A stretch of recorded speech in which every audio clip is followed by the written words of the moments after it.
for which it stands, one nation, one nation, under God, indivisible, with liberty and justice for all. All right, so this is the Revere Conservation Commission for November 4th, 2020. If I can have a roll call, Commissioner David Etoff, Here. Commissioner Joseph Lavalley, Here. Commissioner Deborah Santiano McCatton, Present. present. Present. Commissioner Ann Raponi, here, Toby Cassidy is absent, and Heather Legier, I don't see her on here yet, so Heather at the moment is absent, and I'm Chairman Nick Molason.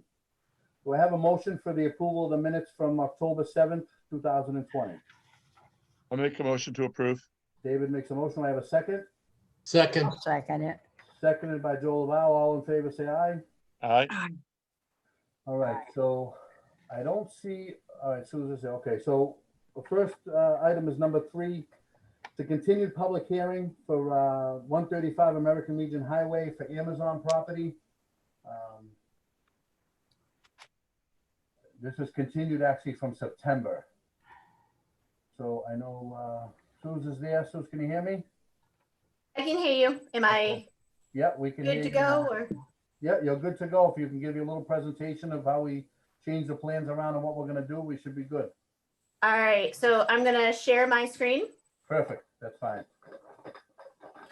And just because it's been a while, so I just wanted to kind of remind everybody where we are. So we'll start there. So here's the main site here and the parking area. So this is, so actually, let me step back, sorry. Sue's King with BL Companies, Thank you. 220 Norwood Park South in Norwood, representing Amazon, the current tenant at the site. Thank you. And so we are here today to review the The amended plans. yeah, mine went blank there, my goodness. I know, it happens. No worries, it happens. Why are we here? Sorry about that. Amended plan for this is the phase 2 parking. And so what we're doing is there's this grassy area here that's part of our site adjacent to the existing development that we're looking to expand our parking into. And so last we spoke, you guys had recommended that we take another look at the plan set and see if we can save the trees that are around the corner, around the perimeter on this side. It's a little bit harder to see on this site. So looking at it from here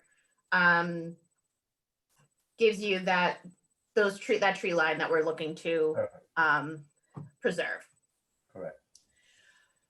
So this site is a little tricky because it's also within the floodplain. And so we're limited to our fill, and there's some site constraints there that we're trying to make sure that we're not decreasing the storage capacity of the area. And then also, obviously, as we are taking a grassy area, it is on top of an area with a use limitation, but so there's a cap to it, but at the same time, it's still a grassy area that we're putting impervious. So we have to have the stormwater detention and mitigation in order to mitigate the runoff volume and peak flow, as you're aware.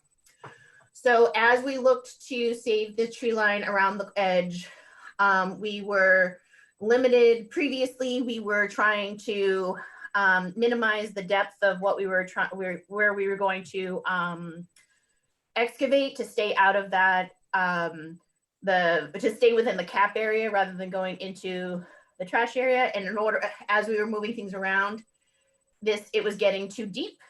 And so we had to take a step back and kind of look at it to see how we could make that work.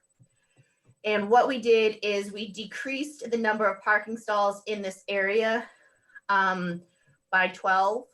And so in order to maintain what we needed on site, I'm going to go back here to Google Earth for a second.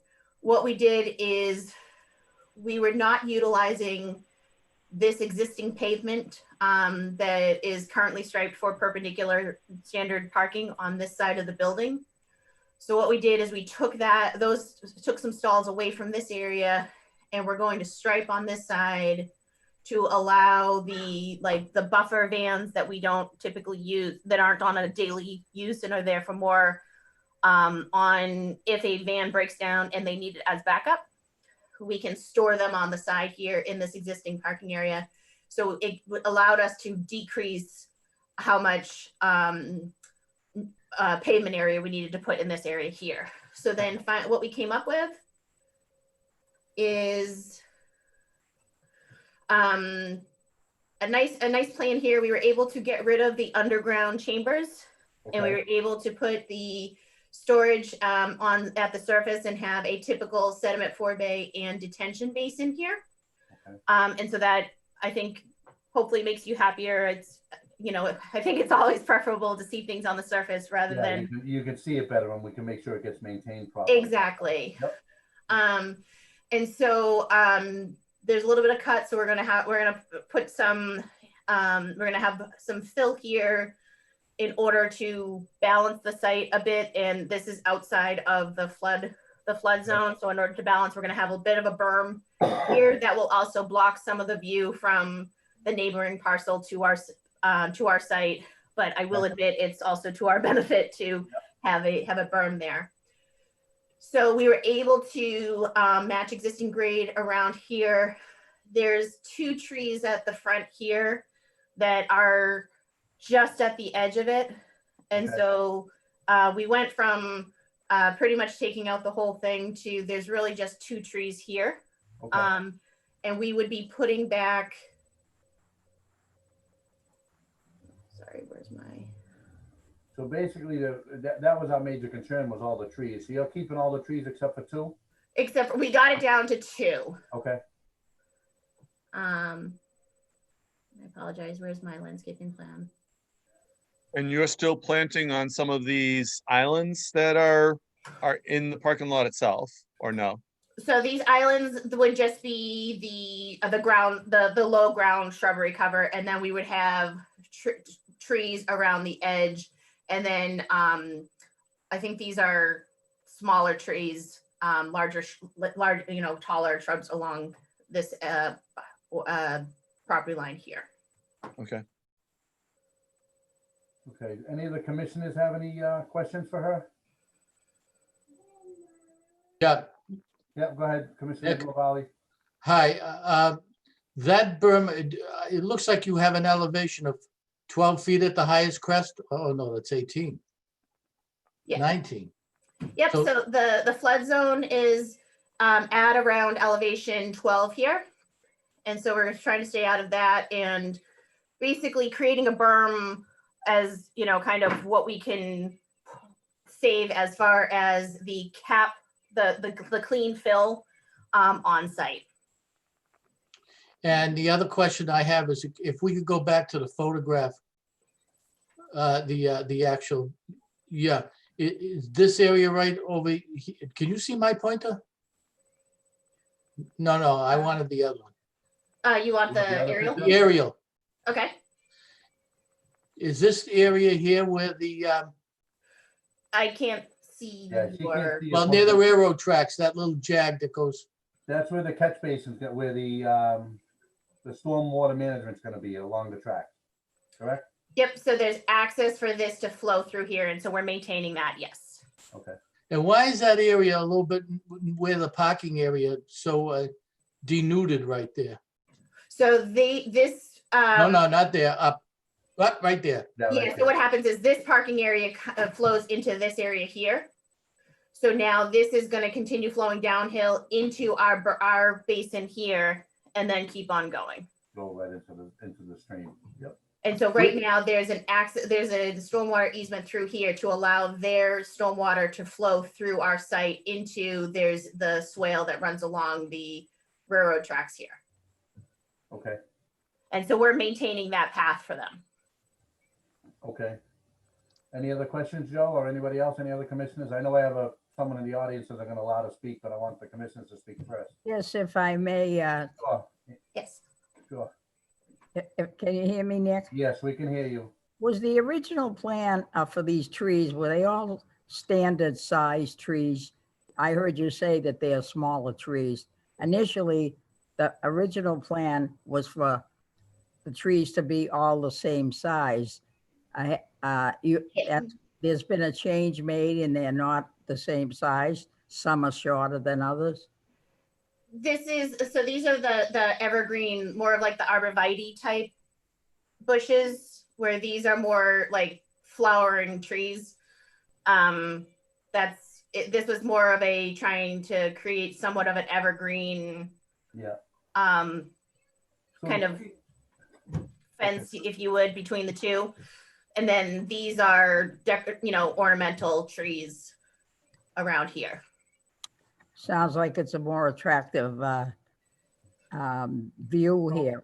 The initial plan was more standard, and this has some variety. It make it more attractive now. Yeah, and then that stand of the existing evergreen trees will also stay along the edge here.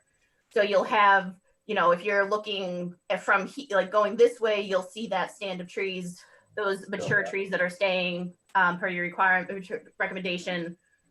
Technically, I guess not a requirement, or however you want to say it. And then also standing from the other parcels looking at our site, you're seeing majority is seeing this row of existing, having this berm here, and then we're going to start, kind of connecting that. Connecting it to the existing trees. Right. Kind of tree line. So you're taking away 2 trees. How many trees are you guys adding in the landscape plan? How many are being put in?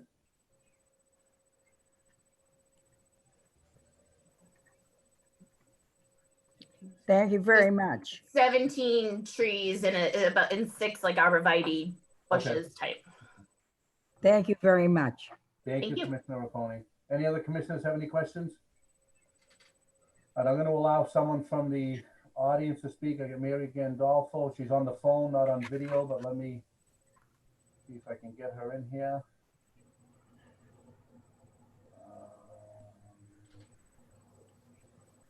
Give me 1 second, guys. Mary, I'm not sure if you can hear me, but I'm trying to unmute you so you can speak.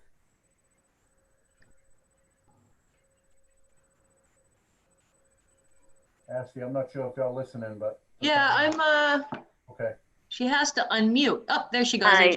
There you go. Can you hear me? Yes, Yes. Mary, we can hear you now. If you could just give me your name and address for the record, please. Thank you. Yes, I'm not speaking on the on this Amazon. I want to speak on the Squire Road Amazon, though. Okay, so do you want to hang tight, and that'll be coming up in a few minutes? Yes. All right. Don't forget me. Mary. Thank you. All right. All right, so any other commissioners have any questions about this? Do I have a, what's the will of the commission? Do I have a motion to approve the order of conditions? I would make that motion to approve. Motion approved by David Etoff. Do I have a second? Yes, I'll second it. Seconded by Anna Raponi. All in favor, say aye. Aye. Aye. All right, do I have a motion to close out Aye. this public hearing? Motion to close. Motion to close by David. Second? Second to close out the public hearing? I'll second. Seconded by Anna Raponi. All right, Suze, I'll get you the order of conditions in the next couple of days. I'll shoot you an email. You can either have someone come pick them up or I'll mail them to you.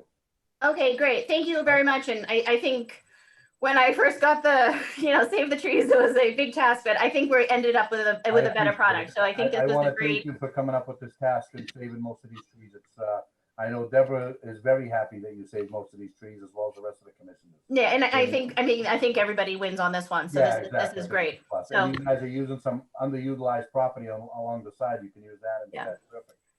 All right. Suze, Thank you very much I for will your talk to time. you soon. Thank you. All right, next item on the agenda is Suffolk Downs, which is file number 06100736, Suffolk Downs Phase 1 amended order of conditions. Is there anyone here from Suffolk Downs or Beals and Thomas?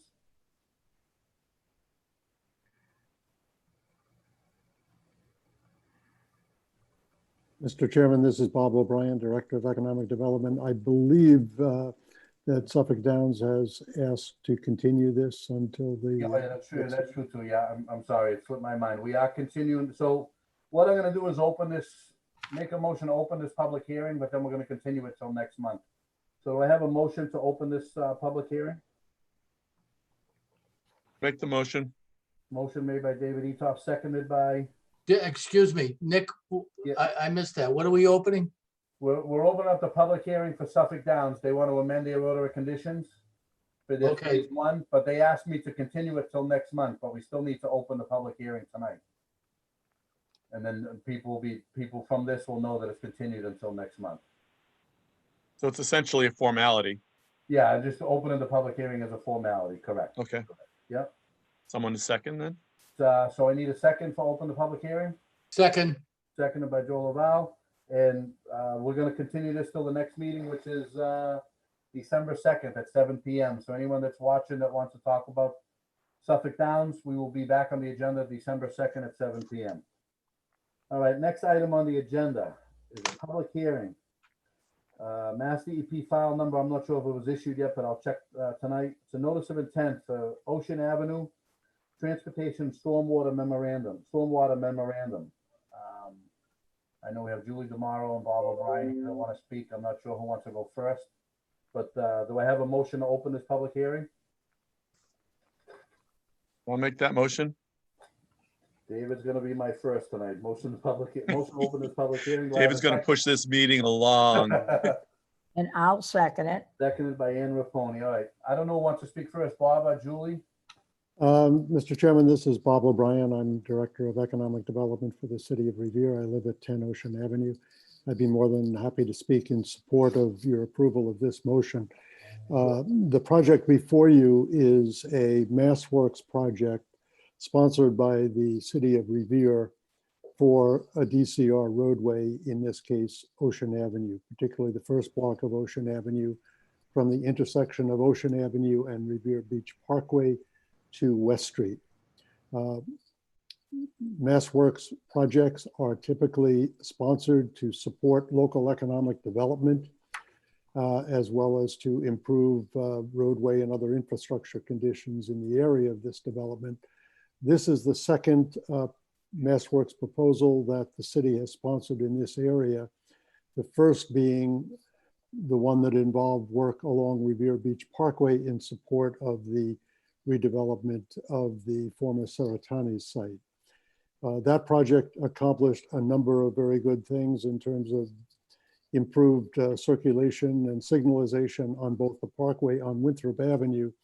But when it came to the intersection of the parkway and Ocean Avenue, it failed to provide what has since become an increasingly important element, and that is signalized pedestrian intersections, crosswalks across Ocean Avenue at this very critical intersection. This project attempts to do three things. Number one, it greatly simplifies the rather complicated intersection that currently exists now. It provides signalized crosswalks to allow people coming from the parkway, including from the One Beachmont parcel, to access the beach, as well as other people in the vicinity of Ocean Avenue to do so. And thirdly, it creates a multimodal roadway for the block between this intersection and West Street, providing a reduced roadway, increased sidewalk space, more green space, and pedestrian and bicycle accommodations. So in some respects, it is completing what was begun with the first Massworks proposal. And indeed, we have since applied for a third Massworks proposal that will take these improvements down State Road back to Donnelly Square, essentially completing the circuit. It involves no adverse environmental effects. Indeed, it actually creates more green space than currently exists now. It is an issue for the Environment Commission because we are in the floodplain on Ocean Avenue. But generally speaking, it's a project that improves environmental conditions in all respects, as well as the aesthetics and public safety in the area. And therefore, we would wholeheartedly support your approval of this notice of intent.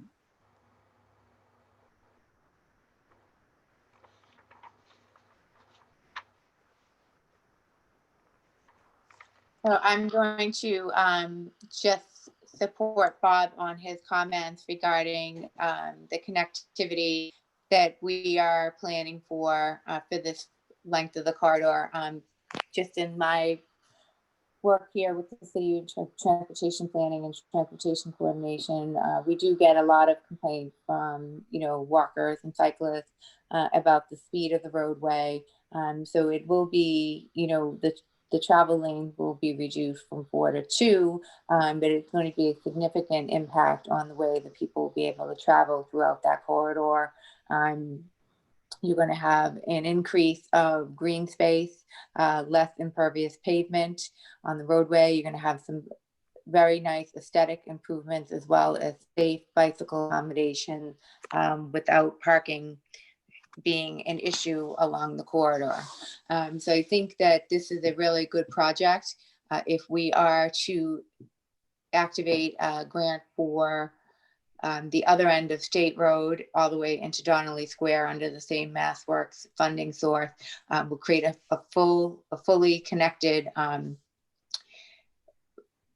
network of travel paths for not only just for pedestrians, but for cyclists as well. I'm not sure if Frank is still here or not. I think he's gone. So seeing this as a public hearing, I'm not sure if there's anyone else that wants to speak in favor of this. If you do, raise your hand. I don't see anyone raising their hand, so if we'll close. No, Nick, there's an attendee. Hold on. I didn't see anyone. Oh, okay, Madison. All right, let me. Yes. Okay, I do see that. Sorry. I don't see them anymore now. I just promoted that person to panelist. Okay, so that's why they're on this other screen. It may be Rob Burgess from Howard Stein Hudson. I did see his name on the call-in list. Yeah, it's Madison. Yep. Yeah. Yep. Just for record, this is Madison Blanchard from Howard Stein Hudson, the civil engineer designer on the project. I'm going to share my screen and I can talk a little more to what Julie and Bob discussed.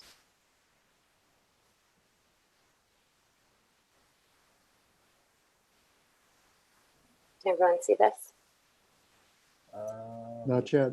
Yeah. Yeah. Now we can. Alrighty, awesome. So hello all again, and thank you for taking the time to review our project and be here tonight to discuss it with us. Just to reiterate Julie and Bob's points, this is strictly a roadway improvements project. It's existing along Ocean Avenue. So our project limits start at the intersection of Revere Beach Parkway and State Road and continue down Ocean Avenue to the intersection of West Street. This corridor is approximately 950 linear feet. This graphic shows the proposed condition of the project. As discussed, the roadway is being narrowed from 4 lanes of travel to 1 lane of travel in each direction to allow for sidewalk widening and raised separated bicycle tracks along both sides of the roadway. Although the roadway is being narrowed, we are maintaining the crowd of the road and the existing drainage pattern. Some of the curb line will be relocated and subsequently catch basins will be relocated as well. However, the low points are still being maintained. These landscape buffers and street trees are being installed as part of the project. Today, there is no impervious surface within the project area, so this actually reduces the total impervious cover by approximately 7,560 square feet, which is approximately 9% of the total project site. This site is entirely within land subject to coastal storm flowage. However, there's no other wetland resource areas within or adjacent to the project. Mass DEP does not identify any performance standards associated with this resource area. However, we want to make it clear and just reiterate that the project offers an improvement to the existing condition. The total decrease in impervious cover will result in a reduction of stormwater runoff leaving the site and entering the drainage system. And additionally, all installed catch basins will have a sump and all existing catch basins will be vacuum cleaned to remove any sediment that's built up. All the work that's associated with this project is considered a minor work and won't result in the displacement of any floodwaters or increase the base flood elevation. That flood elevation varies across the site from approximately 11 feet to 12 feet. And erosion and sedimentation controls will be installed prior to the start of construction and maintained throughout the course of construction until project closeout, including in the protection and straw wattles. And with that, if any other members have questions or a member of the public, we can open it up to you. Mr. Chairman, this is Bob O'Brien. I would just add a couple of quick points to what has been said thus far. I noted that this was a DCR roadway. It is indeed a DCR roadway today, Ocean Avenue, as well as the Boulevard. And this is being done in full cooperation and coordination with DCR itself. Indeed, it was DCR that suggested reducing the number of roadway lanes from 4 to 2, which we very much supported and embraced. It's also worth noting that there are 3 new development projects being built along this stretch, which this project will support, and that it has in fact been reduced to 1 lane in each direction during the construction of those projects. So we have a pretty real life demonstration of the viability of that reduction in the roadway lanes. So I would just note that for the record. Okay, thank you, Mr. O'Brien. Any commissioners have any questions? You gotta unmute yourself, Joe. I Yeah, you're still muted, Joe. okay. There you go. How's that? Yep, much better. This is for Mr. O'Brien. Yes, Mr. You know, I frequent this road once or twice every day. And I'm wondering, when you take all of these projects, encompassed all of them, the 50, the 90 Ocean Ave, the 50 Ocean Ave, 21, going up and down that corridor is almost like going through downtown Boston now, with buildings on both sides and a very narrow strip. I'm wondering if there was ever, in your work, was there ever a wind velocity study done at all, putting all of these buildings together in such close quarters? No, there was not a wind study done, given the relatively modest height of these buildings and their separation from each other. I would say, however, with regard to the traffic, we did undertake a waterfront traffic study that included this area and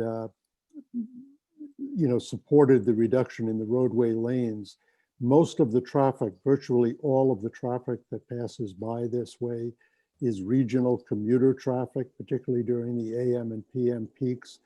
And even with the construction traffic and the barriers that are required for the construction of these buildings themselves, it has not resulted in any major safety or traffic congestion problems. So I understand the perspective from which you're coming, but from a traffic point of view, it has already been analyzed and studied, and no, we have not done a wind study. I live in this area, have not noticed any adverse wind effects, and actually have noticed traffic improvement effects. So, Well, I wouldn't say much for the aesthetics going down that highway. I have another question for you too. What is the fate of West Street when this project is done? West Street will be returned to a one-way street connecting Ocean Avenue and Revere Beach Boulevard. It's something that's very much a concern of Ward Councilor Joanne McKenna. And it will be returned to active duty as a full-fledged Revere Street.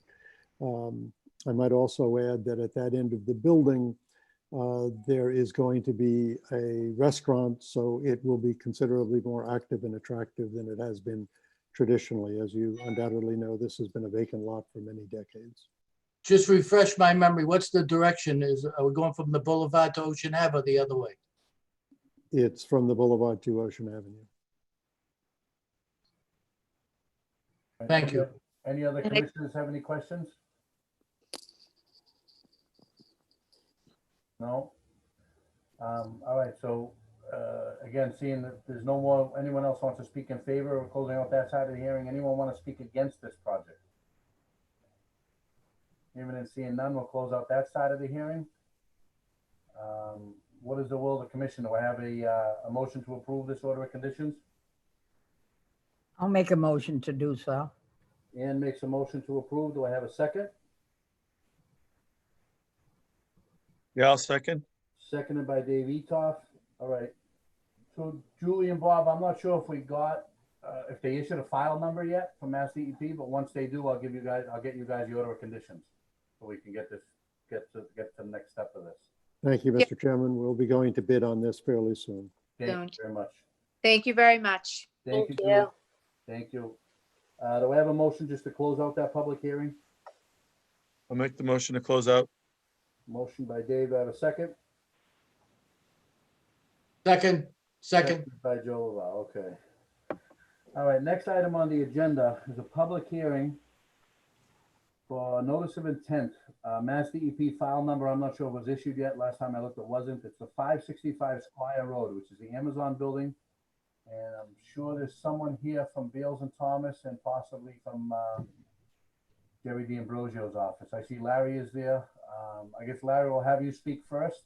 Once I open up this public hearing, we'll have you speak first and we'll go from there. Do I have a motion to open this public hearing? I'll make that motion. Motion by Dave. Do I have a second? And I'll second. And seconded by Joe. All in favor, say aye. Aye. Aye. Larry, if you can just give your name and address for the record, please.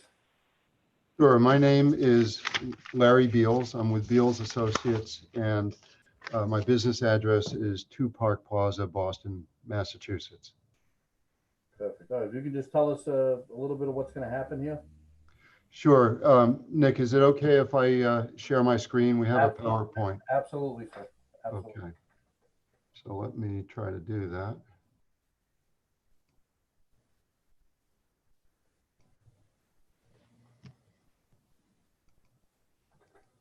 Okay, we can see it, so we know you did something right. We can see the screen. Well, let's see if I can keep that streak going throughout the whole hearing. I just need to get a pointer. Okay. Okay, I'm in good shape now. What I'd also, I was selected to make the bulk of this presentation. I think one of the reasons is because I mapped the wetlands, and so I have a fairly intimate knowledge of the site as a consequence of that, particularly as it relates to Conservation Commission issues. And one thing I wanted to tell the chair is that we do have a DEP file number. Okay. It was just recently issued, and if you'd like it now, I can give it to you. Yeah, what is it? It's 061, as you know, Yeah. hyphen 0745. Perfect. Okay, great. And I'd also like to let you know that there is a whole team involved in this project, and the ownership is Northbridge. And I looked at the list of attendees, and on the call is Brian Orr, Owen Hall, and Pat Mullane. Amazon is also represented, and the last time I looked at the list, it includes Jess Schumer and Calvin Chaplin. And then from our firm, the design firm, Todd Morey is with us, Matt Costa, and myself. So that's the team. And I'd like to explain the project. I'd like to discuss how it relates to the Wetlands Protection Act, and then I'd like to answer any questions or receive comments that anyone may have. Sure. So Northbridge Partners, as I mentioned, is the owner, and they are acquiring the Showcase Cinema site, which is shown in this photo. So this is the existing Showcase Cinema site. The building that I'm outlining with the laser pointer right now is about 102,000 square feet, and the total site is 22.57 acres. Our proposal is to remove the existing building and build an approximately 90,000 square foot last mile delivery station. Just an overview, we've had a fairly comprehensive review on this project. The Site Plan Review Committee issued its report on October 2nd. And we are here before the Revere Conservation Commission for a variety of reasons. One is a portion of the site is within the 1% or the 100-year flood elevation. So we have bordering land subject to flooding on the site. We're also doing work within the 100-foot buffer zone of the wetlands that surround the site. And there is a river that flows past the site. So we have a 200-foot outer riparian zone that extends onto the site. Other permits that we need is a demolition permit and a building permit. So this is we're zooming in a bit now. This is the existing site. North is generally to the top of the plan. If you can see the north arrow down here, that's the orientation. Town Line Brook, which is an important resource area with the bordering vegetated wetlands along it, is located here. We remapped the wetlands. They've been mapped previously. We also mapped the mean annual high water mark, which is important to the river resource area. And it's a fairly thick area. It's dominated by, unfortunately, a number of invasive species such as Phragmites. They're substantially taller than I, so it was a challenge to work my way through there. But I'm glad I did, because one of the things that I became readily apparent is that there's been a lot of trash deposited in those wetland areas. And I mentioned this to Northbridge, and Northbridge said that we should devise some ways from preventing that from happening in the future. So we'll go into that a little bit. But the site as it exists today is essentially fully paved and not much landscaping within the interior. There is some landscaping around a detention basin in this area and around some of the parking lot and within some of the islands. The entrance for the site will remain right here. That's the current entrance. That's how you access the site today, and that's how you'll access it if we receive our permits. Squire Road is along the bottom of the drawing in this area, and this is Route 1 over here. This is the Harley-Davidson, and there's a residential neighborhood located to the northwest of the property. One thing I want to just illustrate to you is, if I may toggle back and forth between these two drawings. I know that what's important to the Conservation Commission is creating green space, open space. Hearing your earlier discussions, I realize that trees are important. And that's one of the things that we've tried to accomplish with this design. So if I go back to, this is the existing plan, and you can see that's mostly gray. And then I'm going to toggle back into our proposed plan. And you can see that we have added as much green as we possibly can. I'll briefly walk you through this. If you have specific operational questions, there are two people here from Amazon that can answer those, but it's pretty straightforward. Vans will be parked over in this area. This is the building, the new building that we're proposing. Truck dock loading area is in this area. There's a canopy over the van staging area, and cars are parked in this area. So, you know, it's all designed to allow a systematic flow of vehicles through the site to load and to leave the site. What we have tried to do is add exterior landscaping areas. It was mentioned to us during the site plan review committee meetings that this is the north west corner of the property. This upper left-hand corner of the drawing is a residential neighborhood.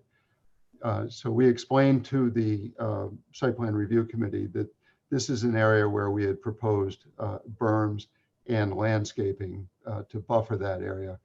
And also, because the truck docks are here, we have a landscape berm in this location. We're showing the footprint of the berm, but on top of that are trees.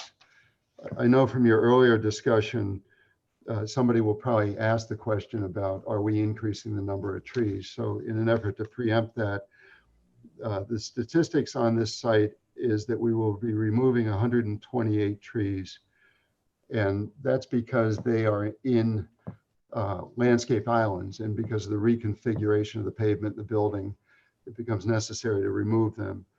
But what we are adding back in is 185 trees. So we have a net increase of 57 trees. And the Site Plan Review Committee has asked us to examine this area and this area to see if there is opportunities to increase the landscaping, which I believe we can do. This is sort of a confusing drawing, but maybe I can explain it and make some sense.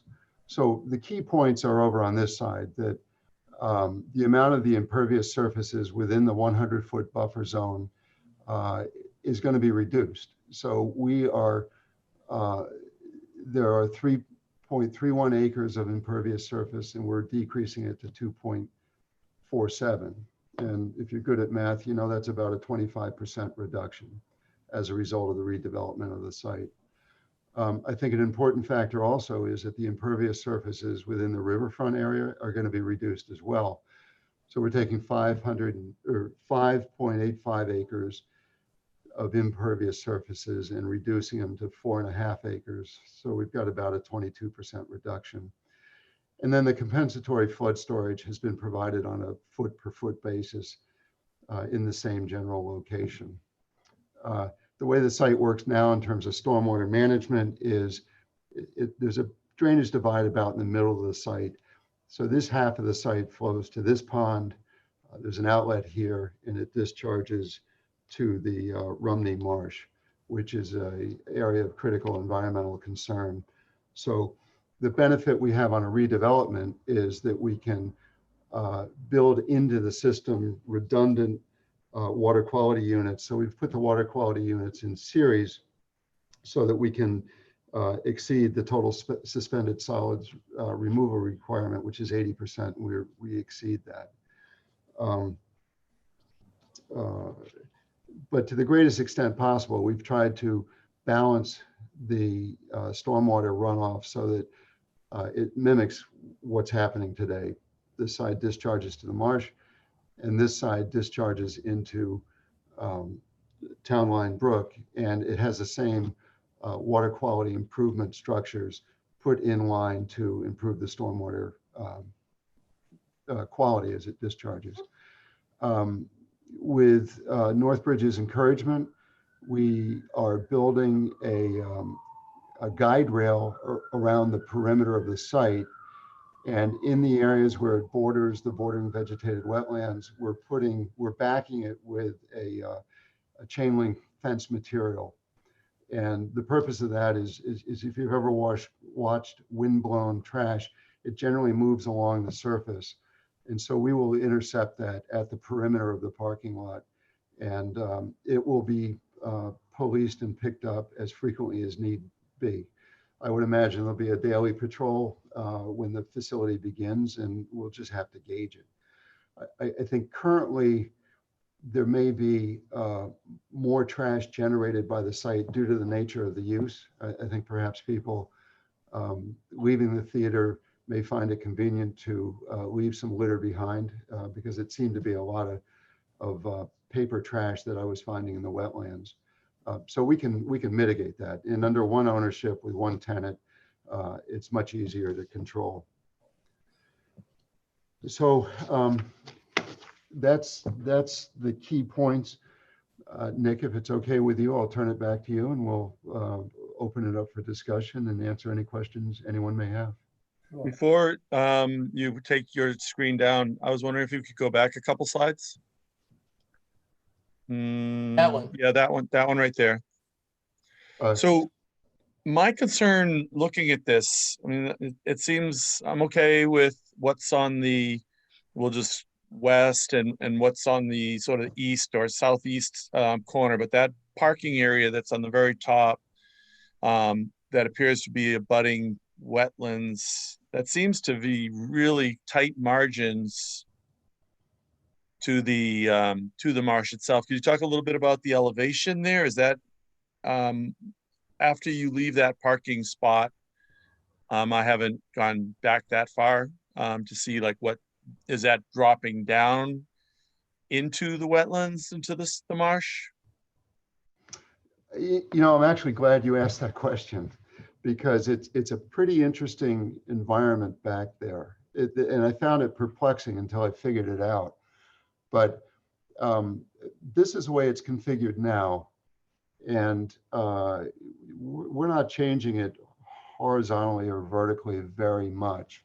But if you were to go back here and hop, there's a waist-high fence, which is easy to get over. And then it does drop down. And then when you get into this area, which is actually off of our property, it's more of an upland area than it is a wetland area. So this aerial photograph gives the impression, which is what I thought what I expected to see, is that this was all salt marsh, but it's really not. In fact, a lot of this area has sumac trees, which are upland trees growing in that area. It clearly floods because in the middle of that area, we found a large TV. And I can't imagine that somebody would have gone over the fence and carried that TV all the way down there. I suspect it entered the river upstream, floated down during a storm event, and then ran aground in this area. So if you're back here, it's very sandy soil, it's very droughty, and you're probably 3 feet above the water elevation in Town Line Brook at high tide. So what I'm trying to do is paint the picture that it's a pretty good buffer between the edge of the parking and the stream itself. Does that answer the question? Yep, thank you. Okay, you're welcome. Any other questions? Nick? Commissioner Lavalley, go ahead, sir. Yeah, Larry, on the, you mentioned the parking was going to be on the south of the proposed building, is that right? These are car parking here. So what about the east, all of that big parking area on the east side of the building? What is all that? Those are all that's van parking. All So the county of vans, so. That's all the vans are over there. So I'm looking at the arrows and evidently it's going to be counterclockwise flow of traffic. Is that right? Generally, yes, that's correct. From Squire Road, then heading east and all the way around, and then where Mr. Etoff was just talking, and back down. Just about the same flow that there is now. Yes. Yeah.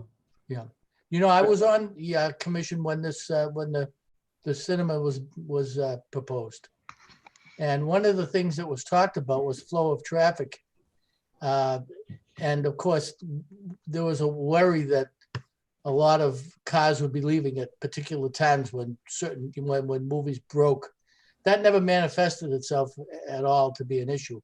But now I'm wondering, in this proposed site, would there be times when there'd be a lot more traffic than others, or is it just a constant pace that goes on here? Could you elaborate on that, please? Sure, I'm happy to. And I will continue to talk until somebody from Amazon raises his or her hand to provide more detail. But we reviewed, a lot of this we reviewed with the site plan review committee. And the peak volumes occur in the morning and in the afternoon. They do not occur during rush hour. And this is all done in stages. So I'll just walk you through it, and Amazon can correct me if I get anything wrong, but employees enter and they park their vehicles here and then go over and get their vans. And so that's the first stage, and they bring them out. Larry, it's Jess. I'm on. Okay, great. Jess, so let me introduce Jessica Schumer. She's with Amazon, and she's far better at describing operations than I am. Yes, just your Sure, name and happy address to. for the record, please, Jessica. Name and address. I'm sorry, I didn't hear you. Name, one second, let me make sure I'm on. Name and address for the record, please. Sure. My name is Jessica Schumer, and I am a representative of Amazon. I don't know. I mean, I have a corporate address if you want it in New York. Whatever that is. Yep. Sure. It's 7 West 34th Street, New York, New York. Okay. Okay. Thank you. Sure. So I'll do this very briefly because I know everyone sure had a late night last night and is a little tired. So as Larry was saying, this is a last mile delivery station. It's the last stop a package takes before it goes to your door. And so the way, very briefly, that the site would run is in the overnight hours, we would have the majority of our products come in the form of 18-wheeler line haul trucks. And those come in, like I said, mostly overnight. Our associates who work at the site also mostly work overnight. So they're also arriving on site overnight. So we're talking past 10 p.m. They'll unload the packages and get them ready in baker's racks full of hockey bags for the morning's distribution. Most of those associates then leave again in the overnight hours. We keep a skeleton crew on staff. And so starting around 9 or 9:30, our first wave of delivery van drivers arrive on site. These are our third-party delivery service partners, DSPs. They'll park their personal vehicles on site and get into in some of the empty spots and get into vans, which are all in the all on site as well. They'll pull in and get their packages loaded up and go on start leaving the site around 10 a.m. For their shift of 10 hours in a 45-minute radius.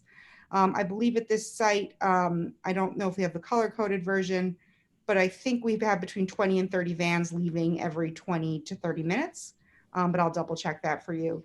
And so those vans go, and the next group of personal vehicle van driver cars come on site. They go on the empty spaces that the vans have vacated, get their load and go. And again, this kind of repeats, I would say 4 to 6 times till about 1 p.m. until everyone is out delivering their packages on their routes. Then in the evenings, let me back up for a second. In the late afternoons, because we will have a few of those line haul trucks arriving during the day, we have our flex drivers come on site. These are people who use their personal vehicles in the same way you would use Uber or Lyft, but instead of delivering people, you're delivering packages.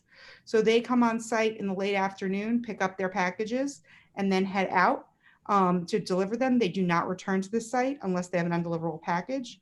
And then finally, in the late evening, starting around 7 p.m., that first wave of delivery vans that was out doing their runs comes back, dropping off the vans, doing a safety check, getting in their personal vehicles and leaving. And that goes in sort of the reverse motion that it went in the morning, again, after the evening rush hour, until all the vans are back on site and all the delivery service drivers are gone from the site in their personal vehicles. And that, very briefly, is sort of a 24-hour day in the life of these sites. Okay, thank you. You're Nick, could I ask Jessica, is there going to be truck maintenance done on site? No.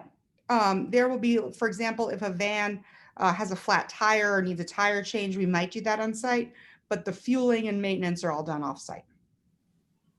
And how is this different from the other site in Revere? Isn't that It's about the not. same? It's very similar. Okay, I just wanted to make sure of that. Any other commissioners want to speak?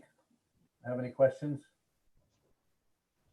All right, I know we have Mary Gandolfo wants to speak. I'll bring her on in a second. Mary, can you hear me?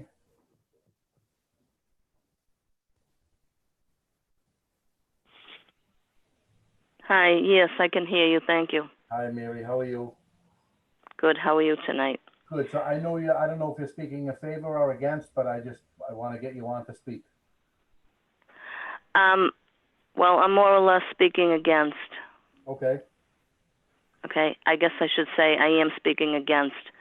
So, is it my turn to speak now? It is, yes. You can speak now. Thank you. Okay, good evening. The reason I am calling about this is there are a number of matters. One, the freight tractor trailers. Mary, I just want to cut off 1 second. I don't mean to. Pardon? I just want to stop you for 1 second. This meeting is for conservation. Anything to do with the environment, with the greenage, the stormwater flowing, as far as traffic and parking and the trucks coming in and out, that has nothing to do with conservation. I realize that. So but that's. I'm sorry. this isn't the place for that. As far as the parking and the traffic, that's something you would need to come up and speak to either the planning board for, or wherever they're gonna go to next. For the building. So my permit. question is, I'm assuming there's some meeting that will happen where residents can talk about the traffic and trucks, etc. Am I wrong or right? I believe, I'm not sure if there will be, because this is all being done by right. There's not gonna be any special permit issued. So Mr. there's, Chairman, Yeah, go ahead, Bob. there are O'Brien. concerns. Mr. Chairman, and if you'll excuse me, Mary, Yes. the site plan review committee, chaired by Frank Stringy, who is still on this phone call, had a very extensive hearing with regard to this matter, including review of a very detailed traffic plan for this site, which specifically includes attention to avoiding any transit on local streets as opposed to regional roadways. I will say that we are assured, as has been noted, this is very similar to the NECO site. We are assured by the experience of that facility that the truck traffic as well as the van traffic has very minimal effect because of the metering described by Jessica on local traffic in the area, and the comings and goings of trucks at that site in the evening has not been a problem for the surrounding neighborhood as well. So these matters, including traffic, were studied quite extensively by the site plan review committee and were approved with an order of conditions that speaks to the necessity of traffic management plans, for example, among other things. Okay, I heard what you said. So the question I have is, I really don't understand. I still really don't agree with the fact that I know we're talking about this whole plan here, mostly conservation. There were other questions asked, but why don't residents have a right to discuss their concerns? Well, and why isn't there a public hearing for that? Well, because this property is being done by right. There isn't a special permit needed for this project. So if they had to do something that required a special permit, then there'd be a public hearing for it. And there was a site plan review hearing, which is also something that's public. But as far as why isn't there another public hearing, it's because there isn't a special permit required for this project. Okay. Well, I don't agree with that. I think that maybe the rules should change, but so I can only talk about environmental items. I can't talk about traffic. So, well, there's nothing that I can Or answer safety. about traffic or safety. There's nothing that's we're gonna vote on that's gonna have any impact on that stuff. Okay, I can't talk about that we have a park down the street and a church and a very busy walking path around here, and there's concerns about trucks, right? It's not gonna have anything to do with the environment. This is only for conservation and the environment. Okay. Yep. But don't you think the environment concerns people's environment also, not just literal, Yeah. grass This is and trees? This is conservation and anything that falls on the Mass DEP. And Mass DEP has nothing to do with traffic or parking or trucks or anything like that. That's a whole nother issue. That is Okay, I have a, Yep, go ahead. Mr. Okay. Chairman, this is Frank Stringy, Chairman of the Frank, how Site are Plan you, Review sir? Committee. Good, thank you. I would just like to respond that was a major concern with the Site Plan Review Committee. And Bob O'Brien mentioned that we're requiring a traffic management plan to be executed with the City of Revere that will require all truck traffic entering and exiting the site to not use local roadways. Most of the traffic that's heading out of the site or coming into the site is heading north or south using Route 1. And they will be required to do that by entering and exiting onto Copeland Circle, a state highway, and maintain their route when they come into the site along Squire Road into the main entrance drive, in the same way going back out, egressing the site. So they should be. okay, so they shouldn't be using Washington Avenue No, not as at a all. route, correct? Not at all. Okay, well, that's good. That's a major concern because it's a very busy street. We have a park. We have lots of children. We have people walking. It's very you know, we don't need trucks added to the burden that we have here. The only reason I they do would wanna- use Washington Avenue, if there was a van, we're talking about vans, smaller vans or personal vehicles making deliveries.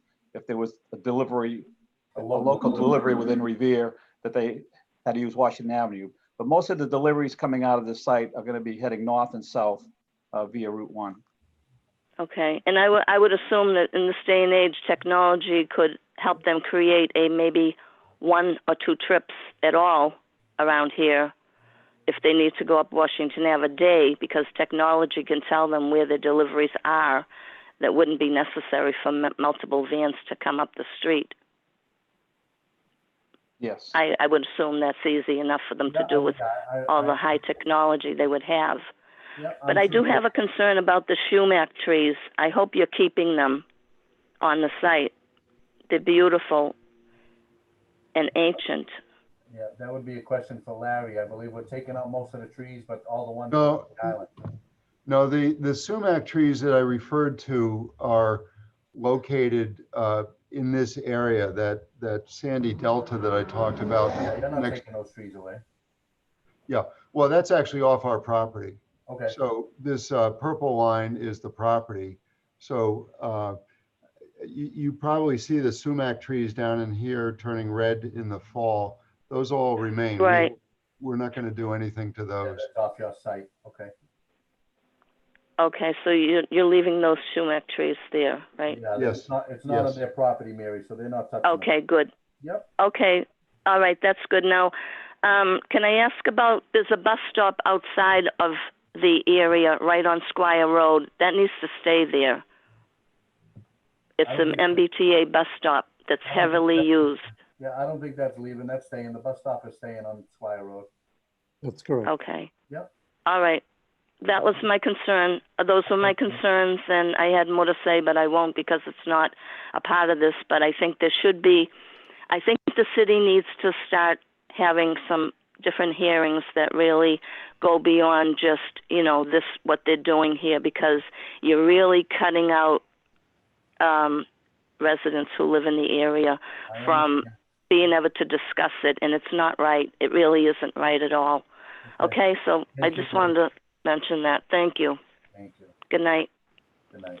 Do we have Thank you. anyone else? I know we had everyone speak in favor. Mary spoke opposed to it. Do we have anyone else who wants to speak? Mr. Chair, Frank Stringy, once again, I just want to emphasize with the Conservation Commission, site plan review was very concerned, as the Conservation Commission absolutely will be, with the vegetated wetlands and the area bounded by Town Line Brook. We require the owner of the property to execute a landscape maintenance agreement as well as a stormwater management maintenance agreement. But as custodians of this area, we are asking them, and they're willing to cooperate, to clean up the vegetated wetland area adjacent to Town Line Brook. As Larry mentioned, that area gets cluttered quite a bit with debris, and the city has to access the trash racks to clean that area. They have also, we're going to provide the city with an easement through the parking lot so we can access the trash racks and clean that area up. And as part of their yearly maintenance agreement, they've committed to cleaning the area adjacent to the Town Line Brook on a yearly basis and maintaining that area. And there's tires, TVs, mattresses, you name it. Somehow it gets downstream, it gets caught up in this area. I've seen So as owners of the property and custodians of it, their intent on maintaining that area and making sure that that is clean, because it also prevails on their site. Perfect. Yep. And our other concern was creating a natural buffer and screen from the nearby neighborhood and the noise barriers. Yeah. So that's why they put together these berms with landscaping on top of them. We have heavy trucks coming in that area, turning around late at night. So to buffer that noise, we're having them look at even noise barrier fencing adjacent to this area. Okay. So they have to come back to site plan review committee with a more detailed landscaping plan and noise abatement plan for the area. Perfect. Frank, yeah, if you can let me know when that meeting will be, or when you get plans for it, I'd love to see them, what they're gonna do for the noise.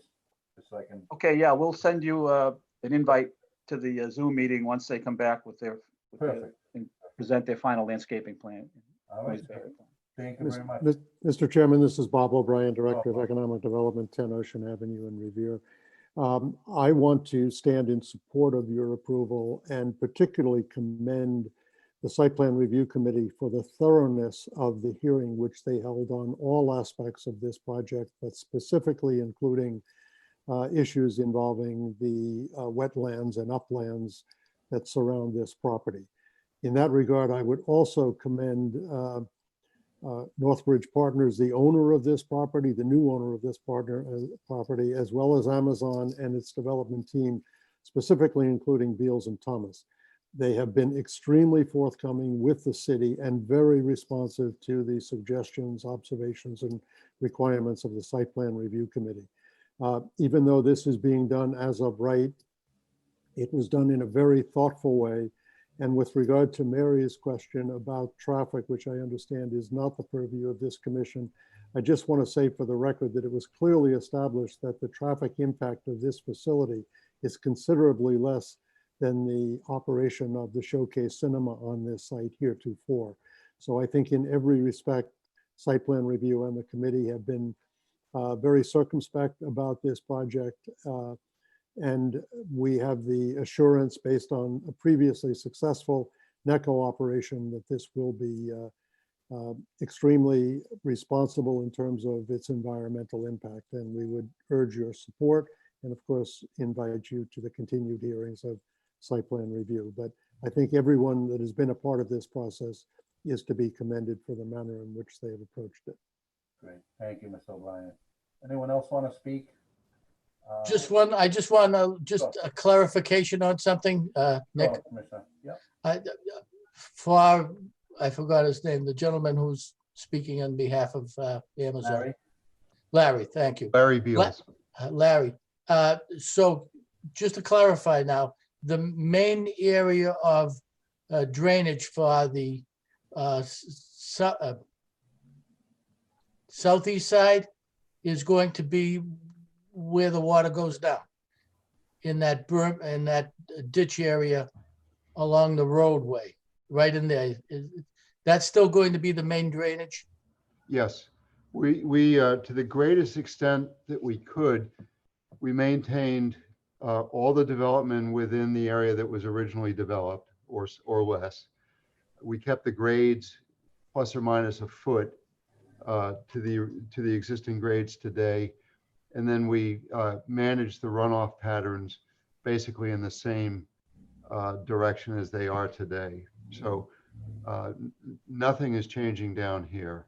And what is the state of that drainage now? Have you investigated, and is it functioning properly with gas traps and everything else necessary? Yeah, I spent a lot of time in this area because it's a drainage system that was designed a number of years ago. It's populated now with wetland plants. So it functions like a wetland. And this one is amazingly clean. And I don't know why, other than, maybe the bulk of the trash on this side is from upstream sources, but I didn't find anything wrong with this. It seems to be functioning quite well. I think part of the reason is that side of this parking area on that side of the building doesn't get used as frequently as the other side did. There's not a lot of traffic or anything over there, even when the cinema was functioning. It was mostly parking on the other side of the building off of Squire Road. So maybe that was the reason. Well, litter doesn't create itself. It gets created by people. So, less people, less litter, probably. Yeah. Okay, thank you. You're welcome. Thank you. Any other commissioners have anything to say or any questions? Anybody attending that wants to speak, can raise your hand. I don't think there's anybody else. So what is the will of the commission? To have a motion to approve this order of conditions? Make a motion to approve them. Motion approved by David Etoff. Do I have a second?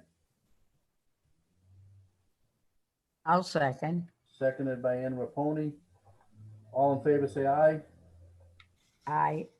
All right. Do I have a motion to close out the public hearing? Make a motion to close out. Second, Motion by David, seconded by Joe. All right, Larry, I will get the order of conditions signed over the next day or two, so by Friday, someone can either come pick it up or I can mail it to you guys, or however we want to do it, but we'll touch base by Friday. Great, Nick. I appreciate that. We'll probably come over and pick it up. And on behalf of Amazon and Northbridge and my firm, I'd like to say thank you very much for your time this evening. All right, thank you, Larry, and I know Brian's listening. Thank you, guys, and Jessica, everybody, thank you. We will talk Thank soon. you. Thank you, everyone. Bye-bye. Thank you. All right, so next item on the agenda is a public meeting for the determination of applicability for Muzzy Street. Muzzy Street is a street up in North Revere that is eventually going to be paved at some point. But they're here tonight for determination of applicability because it's outside the 50-foot buffer zone, but it does border the wetlands, so they need to get a negative determination from us, hopefully. But I know we have Attorney Simeone here. If we'd like to have him speak, that'll be great. You gotta unmute yourself, Larry.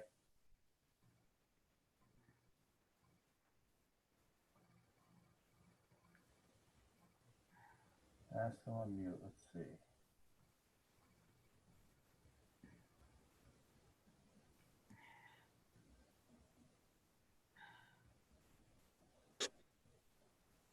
How's that? There we go. Now I can hear you. Thank you, Mr. Counselor. Chairman. Thank you. Mr. Chairman, my name is Attorney Larry Simeone, and I represent the applicant before you today, this evening.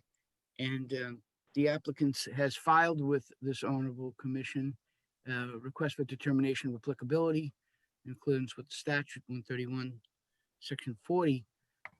Specifically, we seek of this commission a negative determination of the proposed activities as outlined in the plans. I have with me Mr. Peter Ogren of Hayes Engineering. He is the plan designer and our expert in this area. And so he'll make a brief presentation for the commission's information. Okay. Is he on video? I think he's just on the phone, right? I think he's supposed to be on video. Okay. Peter, can you hear me, sir? I can, yes. All right, Peter, if you can just give name and address for the record, please, and the company. Yeah, I'm Peter Ogren. I'm with Hayes Engineering. It's at 603 Salem Street in Wakefield, Massachusetts. Okay. Basically, what we've done is we've submitted a plan that mimics the plan that was previously submitted for this Muzzy Street that received an order of conditions from your commission back a number of years ago. And there was some construction that was done under that order, but the order became expired. It seemed to us that the easiest way to kind of restore the rights under that order would be to file a determination. And as the chair pointed out, all of our activities are at least 50 feet from the bordering vegetated wetland.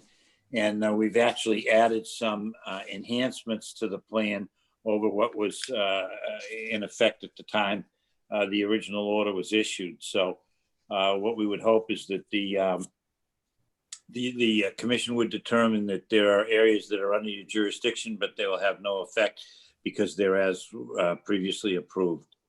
I think that basically summarizes what we're asking the commission to do. Correct. Okay, any commissioners have any questions? I know we got some people from Saugus here that might want to speak. I'm not sure if they do. If they'd like, they can raise their hand. So basically, like I said, this is just a formality. They need to, all their work is being done outside the 50-foot buffer zone, doesn't require any permission from the Conservation Commission, and it's just a formality. They still will need to go to their respective planning boards in Revere or Saugus or whatever the case may be to do whatever else. But tonight it is merely a formality of paperwork, you know, kind of crossing your T's and dotting your I's kind of paperwork for them. So if I don't have anyone that needs to speak, if I can have a motion to issue a negative determination. I'll make a motion. Ann makes a motion to issue a negative. Do I have a second? I'll second.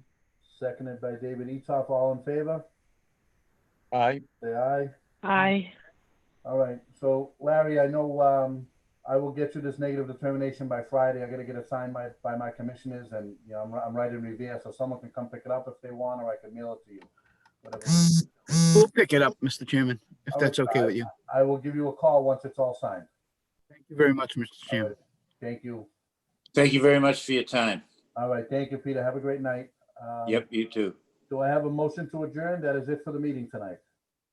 Make a Point of- motion I'll to make a adjourn. motion. Point of personal privilege. Yep, go right ahead. I'm wishing all of you and all the viewing audience a very happy Thanksgiving. Try to make the best of it with all this pandemic and stay safe. I actually have, I did forget something for this Muzzy Street.